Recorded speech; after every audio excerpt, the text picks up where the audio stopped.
BKL Nightly. This is the Game Day Recap edition. I'm Thad Brown, Josh Reed, Carl Jones. We got a lot to get to. Caleb Carr will be in a little later on. Bills win 44-32. But the story, really the top story from this game, is Keon Coleman benched for being late again. Give credit to Keon for being stand-up, talking to the media afterward. He said it can't happen again. I don't know if it won't, but this is a process the Bills continue to have to go through with their secondary receiver. Yeah, the entire time we're sitting up in the press box kind of watching the game, I'm thinking, win or lose, we're going to be talking about Keon Coleman after this game, because there are certain things that no matter what your occupation is that are non-negotiables. Being late for meetings is one of those. You have to show up on time. In fact, you know this, and you could probably speak to it even more. When you reach this level, you don't show up on time. On time is an hour early. You show up an hour and a half early. You have to be here. Look, the play on the field, he's struggled. But that's stuff that he can control. You got to be on time for meetings. It was one of those things when you hear that it's a multiple-time offense. That cannot happen. Honestly, this stuff is more concerning to me than his play on the field, because there's ways where you can rationalize why he's not in the right place on the field. But this is the stuff, some people have said it's about being a professional. You learn this in grade school about being on time. You don't need to turn 18 to know what time you got to show up to a meeting. So not good to see it all. Hopefully, like he said earlier, that he fixes this, because the Bills want to make do on that draft pick. He needs to at least show up on time to a team meeting. Deion Dawkins said later that being on time is hard. And I questioned him. I said, look, people at home have jobs. They got to be on time. Why do you say that's hard? He's like, everyone will have mistakes from time to time. He's like, everybody who has a job, sometimes you show up late. And I think the point that Deion's trying to make is there have been issues. They need to be worked through. The team seemed to make it clear today that whatever leeway Keon has or gained when he was drafted, it's all gone. But to your point, and this is why I questioned Deion about it, being on time is something you can control. You can't control if Josh Allen's going to throw you the ball. You can't control what coverage the other team is in. This is the stuff that Keon's got to handle, because what you were talking about before the game, Brandon Beane said earlier that they need Keon if they want to get where they want to get. Now, we're going to cut that conversation short a little bit, because it didn't seem like they needed Keon today to get where they wanted to get. 44 points today, Josh Allen, 300 yards. This offense was amazing. They were clicking. 6 touchdowns for Josh Allen, and I think he'd be the first to say he didn't play that great. It was an up and down. It was a roller coaster ride. He had some turnovers in there, some kind of, what were you thinking on that throw? But at the end of the day, his off day is 6 touchdowns, and they score over 40 points. And finally, it looked like that the receivers were getting involved. Tyrell Shavers, man, what a great storyline he is. He had 80 yards on the season coming into the game, 4 catches, 90 yards. He had the big touchdown in this one as well. I remember Aaron Rodgers said a few years back, my worst year is career years for everyone else. That's kind of how it felt for Josh Allen today, a day where, he had a couple boneheaded decisions, some passes that looked like they went into the third row of the stands, and yet he still finished with 6 touchdowns, 42 fantasy points. Shout out to you, Josh Allen, for giving me the win this week. But nonetheless, though, it's funny that this is a game where you can say this may be the worst 6 touchdown performance I've ever seen, and they put up 44 points. So huge performance by Josh. I spent a little time making sure I wasn't playing against Josh in any fantasy games today, and he made it look easy too. There wasn't a lot of stress. There wasn't a lot of crazy across his body throws. It was just making the right play, using his legs a little bit.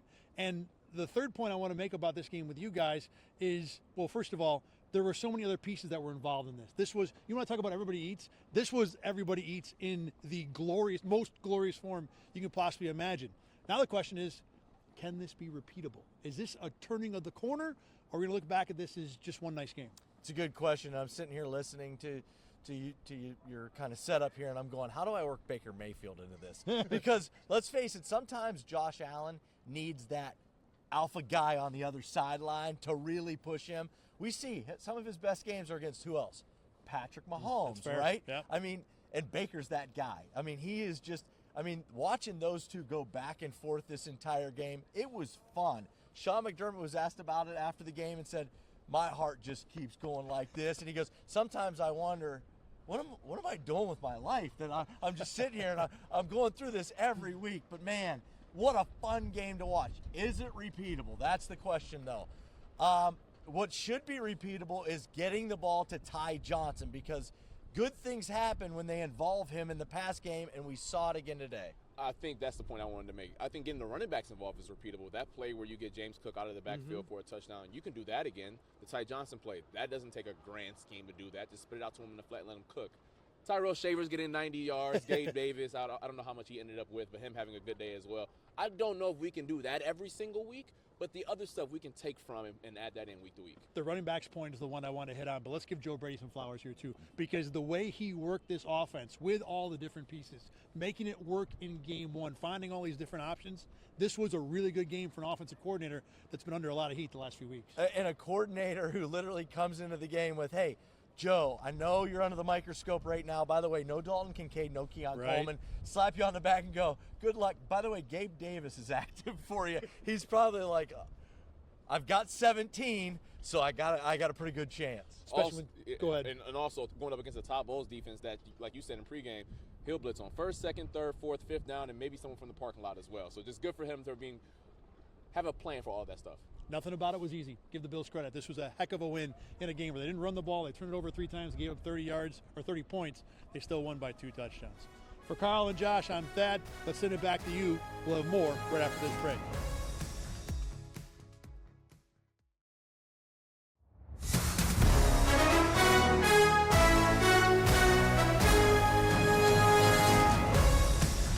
Welcome back to BKL Nightly. This is the Game Day Recap edition. Caleb Carr joining me now. I am in Orchard Park still. It is cold, it is frigid, it is snowy.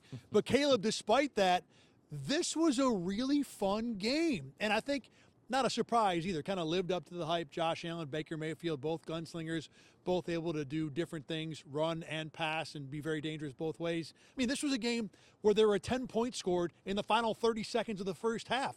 This was really cool. Yeah, you know, there's a level of expectation that you have when guys like Baker Mayfield and Josh Allen go up against each other because you know what they're both capable of. And it's just, I think the question going into this game was, are we going to get that? Are we going to get that version of Josh Allen? I think we all expected to get that version of Baker Mayfield with how he's been playing lately.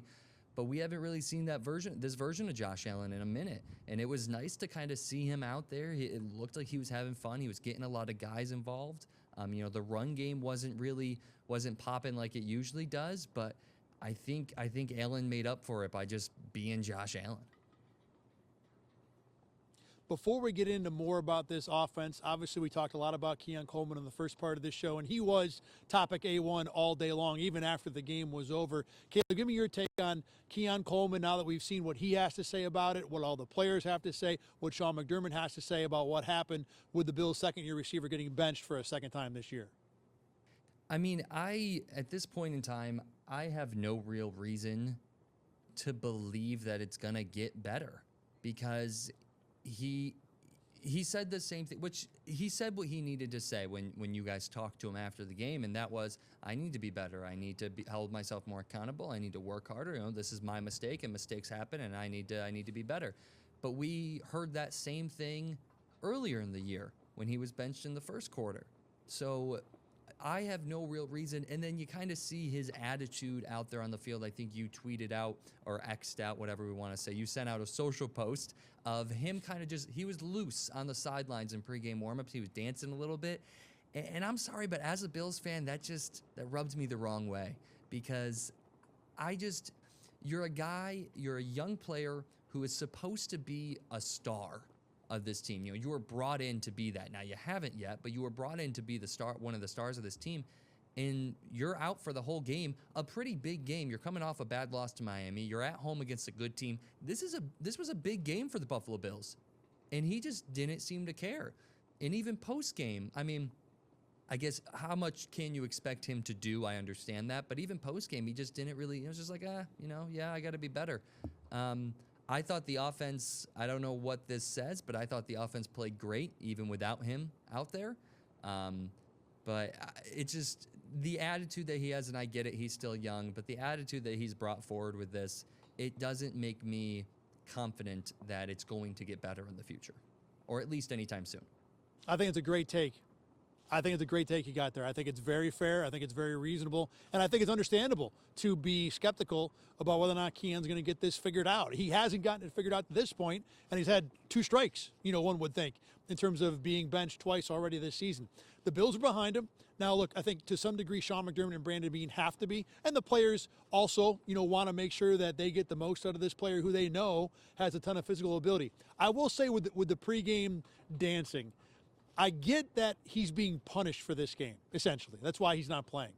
I don't think that means he has to walk around like a monk or like someone died for the whole game. I get the fan reaction that, what the heck are you doing? But he's getting ready with his teammates. His teammates are hyped. They're ready to go. They're fired up. I don't think there's anything wrong with Keon being the same way, even though I can understand why it might have rubbed some fans the wrong way.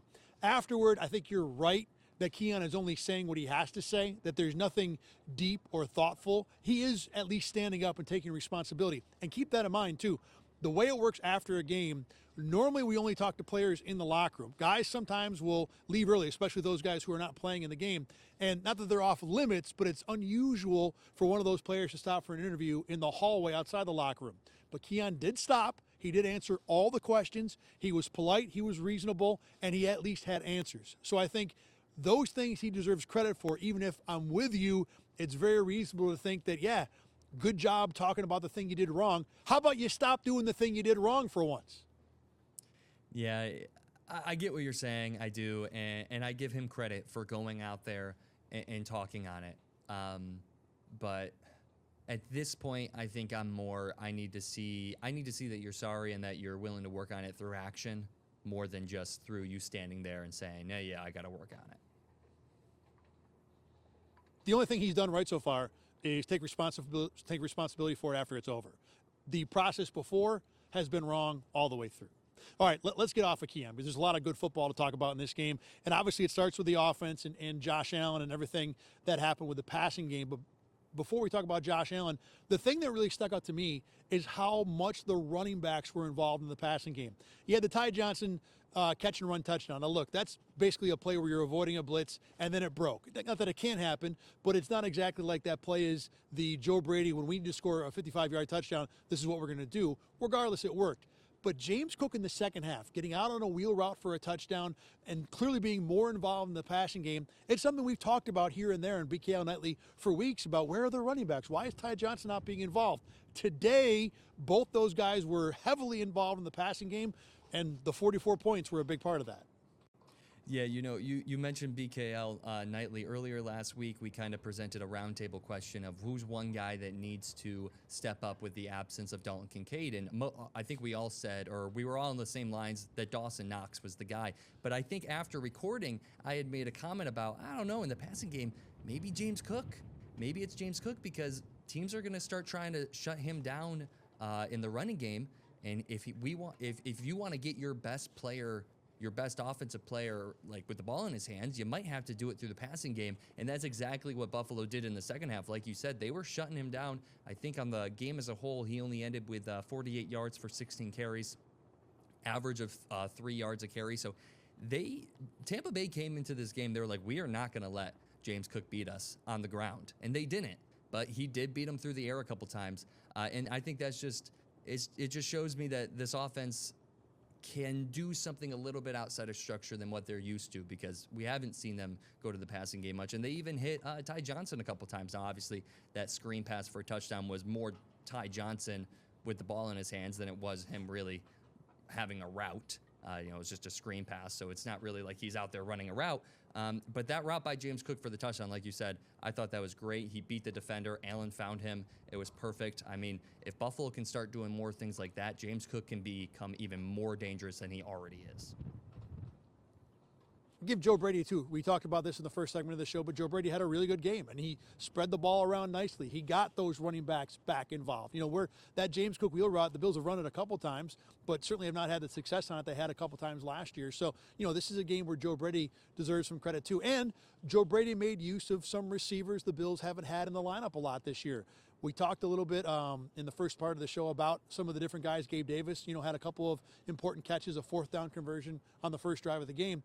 But Terrell Shavers was the story in terms of the underrated, under-talked about receivers. 4 catches, 90 yards, the touchdown. He was impactful, and he was certainly impactful in a way where he wasn't probably the primary read on any of his catches. being able to stay in the play, work hard, and be ready when Josh Allen looks to you is something Shavers has done a few times over the last few weeks. And today it paid big dividends for this offense. Yeah, I want to quickly touch on the first guy you mentioned, Gabe Davis. Obviously nothing crazy. 3 catches for 40 yards. You said he had that 4th down catch early in the game. He didn't make like a huge impact, but to me, when I was watching him, he just looked comfortable out there. He looked ready to be out there. He looked like he was in a flow in the offense, although he wasn't like getting, I think he had 4 targets, so he wasn't really all over the place, but he looked comfortable, which is something that we haven't really been able to say for some of the other wide receivers in the room so far this year. But for Terrell Shavers, man, I absolutely loved everything that I saw from him, both in the passing game. He had a big block on the Ty Johnson screen touchdown, I believe it was that play. They had a big block on the sideline. So he looked really great out there. I mean, we talked a lot about him in the preseason during training camp and how he looked good and he was making plays with the ball, without the ball. And we just haven't seen him kind of integrated into this offense too much this year. And I think this game was kind of his way of saying, listen, you're giving me the opportunity right now, and I'm showing you that I can do it. Give me some more opportunities. I think Josh Allen said in the press conference postgame, can't remember what he said word for word, but something along the lines of, if you keep showing up, we're going to keep putting you out there. And I think he should definitely become a part of this offense, because we haven't really seen much in the passing game. Keon Coleman, Khalil Shakir, or even Dalton Kincaid to an extent, Joshua Palmer, Curtis Samuel, like we haven't really seen any of those guys really break big. And he seemed like if he can keep this at least somewhat consistency, he could be a big part of this passing game in the future. We're going to talk a little bit more a little later on in the show here about how much these guys can be involved going forward. But right now I want to take it over to the defensive side of the ball. And there wasn't a whole lot good. Look, the Bills gave up 32 points. But Cole Bishop just keeps making plays. Great interception in this game that got the Bucs off the field in the second half. Broke up the 2-point conversion, too, which, I mean, it didn't end up mattering in the end, but it easily could have. This is a guy that week after week is just getting more confident. And Micah Hyde said it. He said, look, confidence is a hell of a drug. Well, right now, Cole Bishop is doing the best stuff there is, because that guy has got to feel about as good as you can feel for a second-year player that a month and a half ago, no one really thought he could play the position in the NFL as a starter. And right now, Caleb, he's becoming one of the stars in this league. Yeah, Cole Bishop, these past 3 weeks, I believe it is, has looked like the best Buffalo Bills safety that I've seen play for this team since prime Micah Hyde and Jordan Poyer. He's looking like, and obviously it's only 3 games. I don't want to get too ahead of myself, but he's really reminding me of the good old days of Buffalo Bills safeties back there. And now obviously part of that is because he has Jordan Poyer next to him. That's kind of teaching him the ropes and kind of showing him how everything goes. And I really think that the presence of Jordan Poyer is just helping Cole Bishop go through the roof. But he just looks confident. He looks comfortable. Like I said, but Gabe Davis he just looks comfortable, and he looks like he knows what he's doing. He's attacking the ball. Earlier in the year, there was a little bit of hesitation from him. There were times where he would let up a big play because it was like, I don't know if I want to go, if I need to drop back. He wasn't sure what to do on a few defensive plays. But now it's just like he gets it and he just goes. And 90% of the time, it's the right play. And since he's going right away, he's making the play. And he looks absolutely great out there. A Bills secondary that had its question marks a few weeks ago. I'm losing some of those question marks just because of how good he's playing. He's been a playmaker, too. He's been someone who's using his athleticism to generate positive plays for the Bills. Not just making the tackle, not just preventing the 10-yard play from becoming 30. He's aggressively changing this game in Buffalo's favor, and like you said, confidently doing so. I've been very impressed. The change for Bishop in the last month is as big a switch going on as anyone I can remember in the last few years, at least, mid-season. You'll see it from year to year. Christian Benford was one of those guys before last year, I think really took a big step forward, maybe the year before. Either way, the way Bishop's game has turned around in season, I've been very impressed by. A couple more names on defense I want to pop up here first before we have to get into the negative part of this. But you talk about Jordan Poyer. He had a ton of tackles in this game. I don't know what he ended up with. It probably was close to 10. He has been just total. Fine at safety, which frankly, thank you. I mean, geez, that number is still surprising me. I knew it would be big. I think it's really, really eye-opening how much quality play the Bills have gotten from Poyer at safety. He didn't play like this 2 years ago in Buffalo. He didn't play like this last year in Miami. The last few weeks have been really, really good. And Terrell Bernard, boy, if there was a guy who needed a game like he had today, at least from what I saw, the splash plays, he looked healthier, he looked more confident, he looked or had more of an ability to get sideline to sideline. I'm sure I'm going to go back and watch the film, and with all the stuff the defense gave up, I'll see some plays from 8 and even 21 maybe and say, maybe the game wasn't that good. But at least from what I saw watching the game the first time through, I think both guys were pretty solid, and I've been impressed with what Bernard did coming back from the injury and what Poyer's done overall. Yeah, Bernard was a name that I had written down. I thought he made some great plays. And you mentioned, you used the term splash play, I think is what you said for Bernard. He did have a lot of those big plays. Like, we haven't seen that from him much this year where we're like, oh, wow, what a play from Bernard. Like, that was great. He had 2 tackles for loss, 2 pass breakups. He finished with 11 total tackles, so just an all-around great game for him, really, stat-wise. But this game showed some big plays from him, but also I think it didn't have many. Now, like you said, when we go back and look at the film, I'm sure there's going to be some mistakes that we see from him, but there weren't any, like, huge eye-opening, like, oh my gosh, mistakes, which we've seen some so far this year where it's like, it seems like there's been some times where like, oh, that was a really bad play, and oh, yep, it's Terrell Bernard, or oh, he missed the tackle, or he was in coverage. But there weren't any of those. Now, like you said, I'm sure there were some small ones, but there weren't any of those big mistakes. So I think that's another thing of just getting to a level where you're consistently not making huge mistakes. It's big for him as well. Now, while individually that may have been true, as a team, this run defense was a huge mistake. I mean, this is a Tampa run offense. Didn't even have their best running back. Bucky Irving probably won't be playing for a couple weeks with a shoulder injury.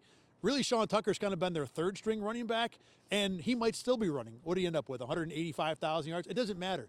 The point is that it's frustrating. This run defense continues to be such an Achilles heel that everybody can make some money off of it. Everybody can have success. I don't know if it'll be the undoing of this Bills ultimately, but it was frustrating to see. To be honest, I wondered during the game at some point if the Bucs were hurting themselves trying so hard to run the ball, even though they were doing it so well. Sean Tucker ended up with 19 carries, 106 yards with 2 touchdowns. Through the air, he had 2 catches, 34 yards, and a touchdown. I mean, this was, like you said, they were without Bucky Irving, so you knew that they were going to have to go to either Rachaad White or Sean Tucker, because the way to beat this Bills team is to run the ball. And I think all 31 teams, even the Bills, all 32 teams in the NFL know that right now. But Sean Tucker kind of came out of nowhere. If it weren't for the fact that I'm a Syracuse Orange football fan, I don't know if I would have known who he was coming into this game. And he just looked great out there. He's kind of known for his kind of big body, powerful style running, but he looked elusive out there. At least the Bills defense made him look elusive, which has kind of been their thing this year, is making good running backs look great and okay running backs look great as well. There was one point in the game where I looked up at the scoreboard and I saw the Bills had allowed Tampa something in the neighborhood of 125 yards passing. This was probably early fourth quarter. And I thought, wow, the pass defense really played. Oh, wait, Sean Tucker's doing whatever he wants. I mean, Tampa didn't even have to go to their bread and butter for a lot of this game to hang in this game. They ultimately did not win because Buffalo's offense was better. But it just speaks to, where this run defense is at for the Bills. The one coaching snafu of the game I want to bring up quick, Todd Bowles punting, 4th and 2 from his own 39, down 37-32 in the fourth quarter. It felt like that was going to blow up in his face. Josh Allen went right down the field, scored the game-clinching touchdown. Look, Sean McDermott gets a lot of criticism for different things he's done this year. That's something that he doesn't do a lot. And in this game, it was the other coach who made the mistake, and the Bills burned him on it. Yeah, when you have Josh Allen, or when you're Todd Bowles and you're looking across the sideline and Josh Allen's on the other side, and you've seen what him and this offense have done so far throughout this game, I was extremely surprised when that punting group went out there. I mean, I get the situation. There's still some good time on the clock. There was just over 7 minutes left on the clock. So I get it. You're only down 5. You don't want to give them a super short field position. But when you look on the other sideline, and like I said, Josh Allen's over there, you would think that would change at least if it was me, that would 100% change the way that I look at the play call. Let's go forward with this now. we've seen the Bills have some success in this game with receivers who were not typical. I mean, Khalil Shakir had 1 catch for -yards. Josh Palmer had 2 catches. Keon Coleman did not play. And yet the Bills were over 300 yards passing. It was Gabe Davis. It was the running backs. It was Dawson Knox to a degree. It was Terrell Shavers. Is this one really good game, Caleb? And I know we talked about this in the first block too, but I want to get your take on it. Or is this something where the Bills can perhaps build on it going forward? I do think that part of it is Josh Allen started to kind of look like he was getting into a flow, which especially last weekend against Miami, there were times where he just looked off. He just looked off center. He looked like he couldn't really get anything going. Even that pass to Shavers, he looked like the old Josh Allen, where he was comfortable moving around the pocket, maneuvering, keeping his eyes downfield, invading the defenders, and then sending a beautiful ball to whoever the receiver is. So I do think a lot of it is him, but I got to tell you, I fell in love with the way that Terrell Shavers played today. And obviously, I know Gabe Davis is kind of he was more of just like a body out there with decent hands, or at least that has a decent connection with Josh Allen. But I really hope that a guy like Shavers kind of gets more comfortable, or at least Joe Brady and Sean McDermott get more comfortable with Terrell Shavers in this offense, because I think him and Josh Allen had a great connection. But really, like I said, above all, I think it's if Allen can get comfortable, then we've seen it before. It doesn't really matter who his playmakers are, as long as he's playing good and he's moving good and he's feeling good and the arm's working good, then they're gonna be just fine. But Shavers, to me, showed that he could get a little bit of separations and that he could move around a little bit, which I loved. I do think that it's important, and you make a good point about Josh Allen getting into a rhythm. I think that helped. I really want to see more. I'm not convinced that this one game can be something the Bills can do going forward. Obviously, James Cook's a good receiver. We've seen Ty Johnson be productive before, but we've seen it happen so little this year that for me to buy into this one game and think it's a corner being turned, I'm not there yet. Would it stun me? No. And Josh Allen is the big reason. When he's in that rhythm, like you said, he is very hard to stop. That's going to do it for this edition of BKL Nightly. For Caleb Carr, Josh Reed, and Carl Jones, I'm Thad Brown. Remember, you can always find these shows on YouTube, Spotify, and Apple Podcasts. Bills in Houston on a Thursday night. We'll talk to you again during the week.